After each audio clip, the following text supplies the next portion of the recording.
இது எல்லாமே லோக்கலில் அவங்க யூஸ் பண்ணுற ஸ்பைசஸ். நம்ம ஊரில் எப்படி கார்டமன், ஜிஞ்சர், கார்லிக் எல்லாம் யூஸ் பண்ணுறோம், அந்த மாதிரி அவங்க லோக்கலாக யூஸ் பண்ணுற ஸ்பைசஸ். அது மட்டும் இல்லாமல் இங்கே சஃப்ரான் ஃபேமஸ்ஸு. இங்கே சஃப்ரான்லாம் கம்மி விலையாக கிடைக்கும் அப்படின்னாங்க. ஆனால் நம்ம ஊரை கம்பேர் பண்ணுறப்போ இங்கே அதிகமாக தான் தோணுச்சு.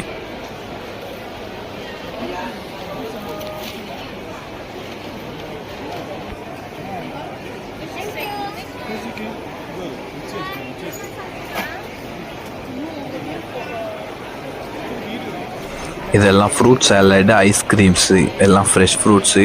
அது மேலே டாப்பிங் எல்லாம் ஃப்ரெஷ் ஃப்ரூட்ஸ் போட்டு தான் கொடுப்பாங்க.